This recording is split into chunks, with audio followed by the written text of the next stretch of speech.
Hello বন্ধুরা, আমার বাড়ি যেহেতু শিলিগুড়িতে, তো আমার বাড়ির থেকে 5 মিনিটের ডিফারেন্সে আছে ইস্কন মন্দির, মানে শিলিগুড়ি ইস্কন মন্দির। তো তোমরা যারা যারা এখনও শিলিগুড়ি ইস্কন মন্দিরে আসোনি, তারা তারা একবার অবশ্যই আসবে।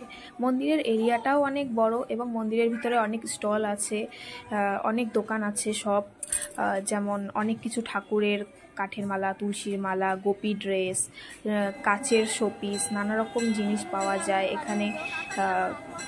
ছবি তোলা, অনেক রকম ক্যান্টিন, অনেক রকম ব্যবস্থা আছে এবং মন্দিরের এরিয়াটাও অনেক বড়। আর খুব সুন্দর লাইটিং করে বিকেলবেলা হলে মন্দির থেকে। তো আমার দুই ভাই সেদিন খুব জিদ করছিল যে ইস্কন মন্দিরে ঘুরতে যাবে, তো আমি তাদের নিয়ে গেলাম। এবার এখানে বিকেলবেলা সন্ধ্যা আরতি হচ্ছে রাধাকৃষ্ণের। তো সন্ধ্যা আরতির সময় কিছুটা সময় ঠাকুরের সামনে একটু পর্দা দিয়ে দেওয়া হয়।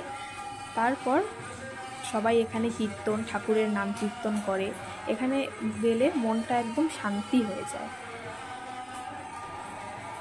তারপর সন্ধ্যা আরতির সময় হয়ে গেল, এবার ঠাকুরের সামনে থেকে পর্দাটা সরিয়ে দিল। এবার ঠাকুরকে আমরা দর্শন করলাম। দর্শন করে আমরা মন্দির থেকে বাইরে গিয়ে, বাইরে সামনে রেস্টুরেন্ট ছিল, সেখান থেকে মোমো, আমার ভাইরা বলে মোমো খাবে, তো তাদেরকে মোমো খাওয়ালাম। যেহেতু আমার শ্রাবণ মাসে নিরামিষ চলছিল, তাই আমি আর মোমোটা খেলাম না, ওদেরকে খাইয়ে দিলাম।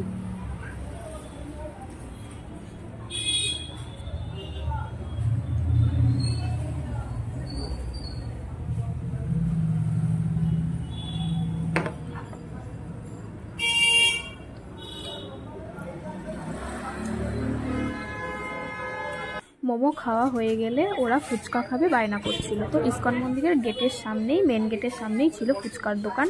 তো আমি ওদেরকে নিয়ে গেলাম ফুচকা খাওয়াতে।